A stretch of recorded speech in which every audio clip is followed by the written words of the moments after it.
میرے آقا ابراہیم پر آپ کا لقب اگر پڑتا ہے تو اس بنیاد پر لقب پڑتا ہے کہ آپ مہمانوں کی سیوا کیا کرتے تھے اور ایسی سیوا کیا کرتے تھے کہ اگر آپ کے گھر مہمان نہیں آتا تھا تو آنسو بہانے لگتے تھے، رونے لگتے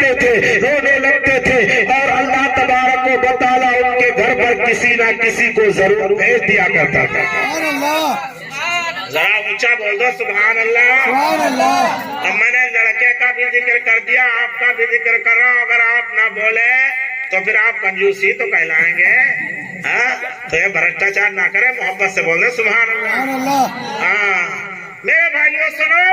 ابراہیم علیہ السلام کا لقب پڑ گیا مہمانوں کی سیوا کرنے والے۔ میرے بھائیوں آپ فلسطین پہنچے، فلسطین میں آپ اپنی حضرت سارہ کے ساتھ میں اور حضرت ہاجرہ کے ساتھ میں اور حضرت لوط علیہ السلام غالباً ایک پیغمبر اور تھے ان کے ساتھ میں تھے، ساتھ میں گئے وہاں جا کے فلسطین میں آپ نے قیام فرمایا، یعنی کچھ دن وہاں رکے تو پتہ کیا چلا کہ اس علاقے میں بھوک ہڑتال ہو گئی، اس علاقے میں سوکھا پڑ گیا، اس علاقے میں قحط سالی پڑ گئی۔ میرے بھائیوں لوگ ابراہیم علیہ السلام کے پاس آنے لگے جب لوگوں کے گھروں میں کھانا نہیں رہ گیا تھا، جب لوگوں کے گھروں میں کھانے کو کچھ نہیں رہا تھا، لوگ بھوک سے بلکنے لگے تھے، لوگ پریشان ہونے لگے تھے کہ اب اگر 2-4 دن اور نہیں کھائیں گے تو میری سانس ٹوٹ جائے گی، میرے بھائیوں میں پریشان ہو جاؤں گا۔ میرے بھائیوں تو ابراہیم علیہ السلام کی بارگاہ میں لوگ جانے لگے اور پہنچنے لگے، اور وہ جانتے تھے کہ ابراہیم علیہ السلام وہ اپنے لیے بچا کے کچھ نہیں رکھتے ہیں، جو کچھ ان کے پاس آتا ہے وہ سارا کا سارا لنگر میں روزانہ کھلا دیا کرتے، لنگر میں کھلا دیا کرتے ہیں۔ فلسطین میں آپ تھے، آپ کے پاس لوگ آئے، آنے کے بعد لوگ جمع ہو گئے تو کہا ٹھیک ہے، حضرت ابراہیم علیہ السلام گئے اور جانے کے بعد میں آپ پریشان ہوئے، اور پریشان ہونے کے بعد میں لوگ گئے۔ حضرت ابراہیم تھوڑی دیر آپ حضرات توجہ سے سن لیں، بھائی میں نعت نہیں تقریر پڑھ رہا ہوں، تقریر کر رہا ہوں، تھوڑی سی توجہ آپ حضرات دے دیں، میں آپ حضرات سے گزارش کر رہا ہوں۔ تو لوگ گئے ابراہیم علیہ السلام کے گھر، ایک مہمان نہیں بلکہ ہزاروں مہمان پہنچے اور کہا سرکار آپ سیوا بہت اچھی کرتے ہیں اس لیے آپ کی بارگاہ میں آئے ہیں۔ ابراہیم علیہ السلام اپنے بیوی کے پاس پہنچے، حضرت سارہ کے پاس، اے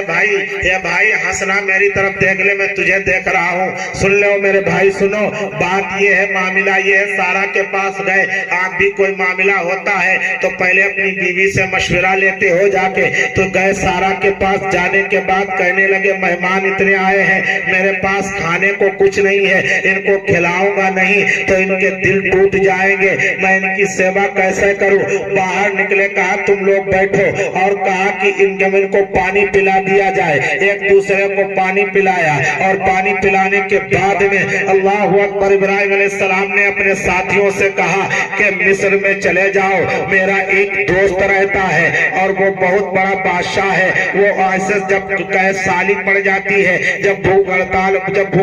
ہو جاتی ہے تو میرے بھائیوں اس کے پاس اناج جمع رہتا ہے، وہ بہت پیسے والا ہے لیکن میرا دوست ہے، میری ہر بات کو مان لیتا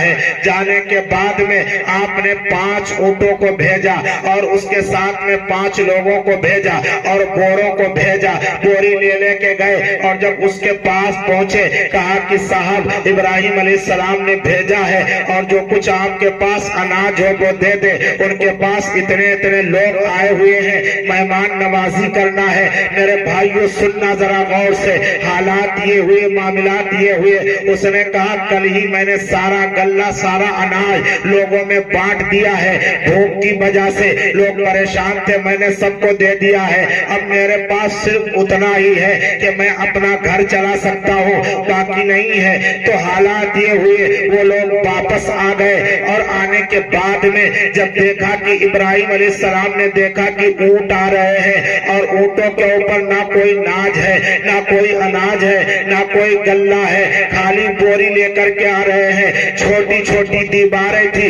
ابراہیم علیہ السلام نے دیوار سے دیکھا کہ اونٹ خالی چلے آ رہے ہیں، اونٹ خالی چلے آ رہے ہیں، اللہ اکبر۔ تو اللہ نے ان لوگوں کو، جو لوگ اونٹ لے کے گئے تھے، ان لوگوں کے دماغ میں ایک بات کو ڈال دیتا ہے کہ اگر خالی لے کر کے جاؤں گا بوریوں کو تو ان لوگوں کو جو یہاں بھوکے بیٹھے ہوئے ہیں، ابراہیم کے مہمان ہیں، بھوکے بیٹھے ہوئے ہیں، ان کے دل ٹوٹ جائیں گے۔ تو جو لوگ اونٹ کو ہانکنے والے تھے اور غلہ لینے گئے تھے، ان لوگوں نے بوریوں کے اندر ریت بھرنا شروع کر دیا، ریتا کو بھر لیا، بالو کو بھرا، اور بالو کو بھرنے کے بعد میں وہ لے کر کے آ گئے اور چپ چاپ جا کر کے ابراہیم پیغمبر سے کہنے لگے، آقا بات یہ ہے کہ اس نے منع کر دیا ہے، لیکن ابراہیم نے کہا ان بوریوں میں کیا بھر کر کے لایا ہو؟ کہا سرکار میں ریت اور بالو بھر کر کے لایا ہوں۔ کہا کیوں لائے ہو؟ کہا ان کے دل کہیں ٹوٹ نہ جائے کہ میں پیغمبر کے دربار سے بھی خالی نہ جاؤں، ان کے دل نہ ٹوٹ جائے۔ اللہ اکبر۔ ابراہیم علیہ السلام نے کہا اچھا ٹھیک ہے، جاؤ ان بوریوں کے پاس دیکھو تو صحیح۔ اللہ اکبر۔ کہا ان بوریوں کو خالی کرو اور دوسری جگہ میں تم کو بھیجتا ہوں، ہو سکتا ہے دوسرے دوست کے پاس مل جائے۔ بات میری سمجھ میں آ رہی نہیں آ رہی ہے؟ میں کہنا چاہتا ہوں جب ان بوریوں کو خالی کرنے کے لیے ابراہیم نے کہا کہ ان سے بالو کو نکال دو، اللہ اکبر، جب بوریوں کو خالی کرنے کے لیے کہا اور کہا دوسری جگہ